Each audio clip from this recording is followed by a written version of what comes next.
दोस्तों आज भारत और इंग्लैंड के बीच 5 मैचों की टी20 सीरीज का पहला और सबसे इंपॉर्टेंट मुकाबला खेला गया और इस मैच में रोमांच की सारी हदें पार हो गईं। जहां पहले भारत के विध्वंसक बल्लेबाजों कप्तान सूर्या से लेकर संजू सैमसन और तिलक वर्मा का तूफान देखने को मिला, तो रिंकू सिंह ने तो अपने बल्ले से ऐसा हाहाकार मचाया, देखने वालों की आंखें फटी की फटी रह गईं। तो ऐसे में आज हम आपको इस वीडियो में बताएंगे भारत और इंग्लैंड के पहले टी20 का रोंगटे खड़े कर देने वाला पूरा हाईलाइट। तो ऐसे में आप इस वीडियो को अंत तक जरूर देखिएगा, लेकिन उससे पहले अगर आप भी संजू सैमसन और तिलक वर्मा के बड़े फैन हैं तो आप इस वीडियो को लाइक जरूर कीजिएगा। दोस्तों इंडिया और इंग्लैंड के बीच धमाकेदार 5 मैचों की टी20 सीरीज का पहला और कांटे का मुकाबला आज कोलकाता के ईडन गार्डन पर शुरू हुआ। जहां टीम इंडिया इस मैच को जीतकर सीरीज में शानदार शुरुआत करना चाहती थी, वहां इस मैदान पर इंग्लैंड के कप्तान जॉस बटलर ने टॉस जीतकर पहले गेंदबाजी करने का फैसला किया और इंडिया की टीम को पहले बल्लेबाजी करने के लिए आमंत्रित किया, जिसके बाद में भारतीय टीम पहले बल्लेबाजी करने के लिए मैदान पर आई। भारतीय टीम के लिए पारी की शुरुआत करने के लिए आज एक नई ओपनिंग जोड़ी मैदान पर उतरी। भारत के लिए आज अभिषेक शर्मा के साथ में संजू सैमसन मैदान पर उतरे। इन दोनों पर टीम इंडिया को एक बेहतरीन शुरुआत दिलाने की जिम्मेदारी थी, जहां इन दोनों ने शुरू के 2 ओवर तक संभलकर बल्लेबाजी की और सिंगल डबल से पारी को आगे बढ़ाया।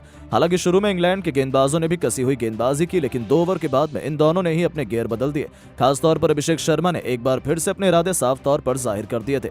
जहां अभिषेक शर्मा ने पहले तो तीसरे ओवर में 2 तूफानी छक्के और एक चौका लगाया, वहीं उसके बाद चौथे ओवर में संजू और अभिषेक शर्मा दोनों ने एक एक छक्का लगाकर पूरी तरह से इंग्लिश गेंदबाजों के ऊपर काउंटर अटैक कर दिया। इन दोनों की बल्लेबाजी से पूरी तरह से इंग्लैंड की टीम दबाव में दिख रही थी। वहीं पावर प्ले के अंतिम ओवर में अभिषेक शर्मा ने एक बार फिर से एडम ज़ेम्पा को टारगेट किया और इस ओवर में भी अभिषेक शर्मा ने 2 लगाकर स्टेडियम पार गगनचुंबी छक्का ठोककर अपनी हाफ सेंचुरी पूरी कर ली, सिर्फ 21 गेंदों पर। इस तरह से पावर प्ले के समाप्त होने तक भारत की टीम ने 79 रन बना लिए थे। अब कहीं ना कहीं संजू और अभिषेक की साझेदारी भारत के एक बड़े स्कोर तक ले जा रही थी, लेकिन 8वें ओवर में सीन एबॉट ने आखिरकार भारत को पहला झटका दे ही दिया। जी हां, वुड ने अभिषेक को आउट कर अपनी टीम को पहली सफलता दिलाई। जहां आपको बता दें कि अभिषेक ने भारत के लिए 18 गेंद पर 40 रन की पारी खेली, जिसके बाद में बल्लेबाजी करने उतरे तिलक वर्मा। जहां तिलक ने जरूर आते ही कुछ बेहतरीन टाइमिंग भरे शॉट लगाए और 9वें ओवर में टीम के स्कोर को 100 रनों के पार पहुंचा दिया।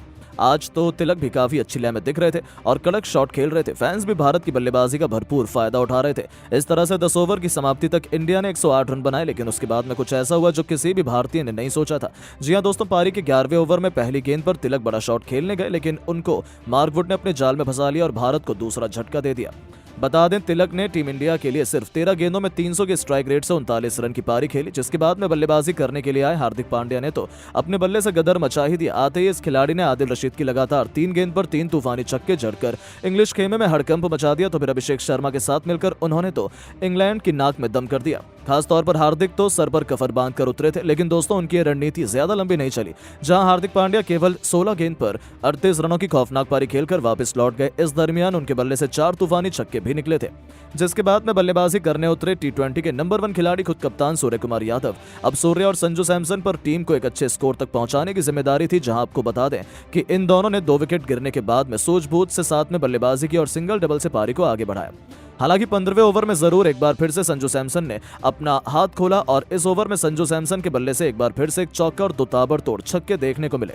अब संजू सैमसन एक बार फिर से अपने शतक की ओर तेजी से बढ़ रहे थे। वहीं 15 ओवर की समाप्ति तक इंडिया का स्कोर भी 170 रन तक पहुंच गया था, लेकिन 16वें ओवर में आखिरकार भारत को बड़ा झटका लगी गया। इस ओवर में संजू सैमसन बड़ा शॉट खेलने के चक्कर में जोफ्रा आर्चर का शिकार बन गए। बता दें कि संजू ने इंडिया के लिए 44 गेंद पर 80 रन की पारी खेली, जहां पर पारी में संजू के बल्ले से 7 छक्के और 5 चौके निकले। उसके बाद में सूर्य का साथ देने के लिए मैच फिनिशर रिंकू सिंह मैदान पर उतरे। इनको बखूबी पता था कि इनको लास्ट में कैसे बल्लेबाजी करनी है। जहां आपको बता दें कि आते ही रिंकू ने दूसरी गेंद पर एक गगनचुंबी छक्का जड़ दिया और अपना इंटेंट साफ जाहिर कर दिया। इसके बाद सूर्य ने भी अपने हाथ खोले और 17वें ओवर में सूर्य के बल्ले से 3 टाइमिंग भरे चौके निकले। वहीं रिंकू और सूर्य ने 18वें ओवर में अपनी टीम के स्कोर को भी 200 रन के पार पहुंचा दिया। अब कहीं ना कहीं पूरी तरह से इंग्लैंड बैकफुट पर नजर आ रही थी, जिसके बाद अंतिम के 2 ओवर में इन दोनों ने जो बल्लेबाजी की वो वाकई में देखने लायक थी। इन दोनों ने अंतिम के 2 ओवर में 41 रन कूद डाले, जहां अंतिम 2 ओवर में रिंकू के बल्ले से 3 तूफानी छक्के देखने को मिले। तो वहीं कप्तान सूर्या ने भी 2 आसमानी छक्के और एक चौका लगाया। इस तरह से टीम इंडिया ने पहले बल्लेबाजी करते हुए 20 ओवर में 251 रन बनाए, जहां भारत के लिए रिंकू ने एक बार फिर से फिनिशिंग टच देते हुए 19 गेंद पर 53 रन बनाए। इस दरमियान उनके बल्ले से 6 खतरनाक छक्के भी निकले थे। वहीं सूर्या ने भी 45 रन की पारी खेली। अब अगर इंग्लैंड को यह मैच जीतना था तो उनको 252 रन बनाने थे, जो कि बिल्कुल भी आसान काम नहीं था भारत के गेंदबाजों के सामने। जिसके बाद में जब इंग्लैंड की टीम इस लक्ष्य का पीछा करने के लिए आई तो उनको आज एक बेहतरीन और ताबड़तोड़ शुरुआत चाहिए थी, क्योंकि लक्ष्य काफी बड़ा था, लेकिन लक्ष्य का पीछा करने उतरी इंग्लैंड की शुरुआत काफी खराब रही।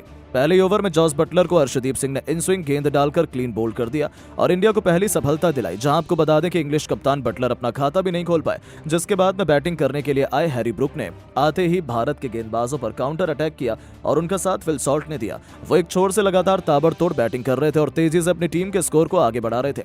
वहीं हैरी ब्रुक भी अच्छा साथ उनका दे रहे थे। इन दोनों ने देखते ही देखते सिर्फ और सिर्फ 4 ओवर में अपनी टीम को 50 रन के पार पहुंचा दिया। लेकिन अब टीम इंडिया को विकेट की जरूरत थी और उसके बाद कप्तान सूर्या ने गेंद रवि बिश्नोई को थमाई और बिश्नोई ने आते ही पावर प्ले के अंतिम ओवर में जो गेंदबाजी की उसने मैच को ही पलट दिया। बिश्नोई ने दोनों सेट बल्लेबाजों को आउट कर दिया और इंडिया को बड़ी सफलता दिला दी। जहां सॉल्ट ने 18 गेंद पर 40 रन बनाए तो वहीं दूसरी तरफ बल्लेबाजी कर रहे ब्रुक ने 8 गेंद पर सिर्फ 12 रन बनाए। इस तरह से पावर प्ले के अंदर इंग्लैंड की टीम ने 62 रन बना लिए, जिसके बाद जरूर लियम लिविंगस्टन और जैकब बैथल ने कुछ अटैकिंग शॉट खेले और भारत के गेंदबाजी लाइनअप पर काउंटर अटैक करने की कोशिश की। खास तौर पर आज वो काफी अटैकिंग बैटिंग कर रहे थे और भारत के गेंदबाजों के खिलाफ बड़ा शॉट खेल रहे थे। हालांकि इंडिया के पास में काफी रन थे। इन दोनों ने 10 ओवर तक इंग्लैंड की टीम को 100 रन के पार भी पहुंचा दिया। अब इन दोनों को कम से कम 15 से 16 रन रेट से हर ओवर में रन बनाने थे, जो कि बेहद ही मुश्किल था। जहां 10 ओवर के बाद बड़े शॉट खेलने के चक्कर में इंग्लैंड के बल्लेबाज लगातार अंतराल पर भारत के गेंदबाजों के जाल में फंसते चले गए। खासतौर पर रवि बिश्नोई और सुंदर ने ऑस्ट्रेलिया की लगभग पूरी टीम को समेट दिया। जहां आपको बता दें पहले तो 13वें ओवर में बिश्नोई ने 2 झटके दिए अंग्रेजों को। उन्होंने लिविंगस्टन को 30 रन के निजी स्कोर पर आउट कर दिया और इसी ओवर में बैथल को भी 13 रन के स्कोर पर एलबीडब्ल्यू कर दिया। जिसके बाद 15वें ओवर में सुंदर ने 2 झटके और इंग्लैंड को दे दिया, जहां इंग्लैंड का पूरा बल्लेबाजी क्रम ताश के पत्तों की तरह बिखर रहा था। हालांकि उनके बल्लेबाजों ने लड़ाई तो लड़नी चाहिए, लेकिन वो अपनी टीम को सिर्फ 170 रन तक ही पहुंचा सके और भारत की टीम ने यह मैच बड़ी आसानी से एक तरफा अंदाज में जीत लिया। आपको बता दें सिर्फ एक प्रैक्टिस मैच था, बाकी रियल मैच पहला T20 बहुत जल्दी खेला जाएगा, जिसे आप बिल्कुल भी मिस नहीं करना चाहेंगे। लेकिन दोस्तों, अब आपको क्या लगता है कि इंग्लैंड के खिलाफ पहले T20 मैच में टीम इंडिया जीत हासिल कर पाएगी या नहीं? अपनी राय नीचे कमेंट करके जरूर बताएं और ऐसी शानदार खबरों के लिए चैनल को सब्सक्राइब जरूर करें। धन्यवाद।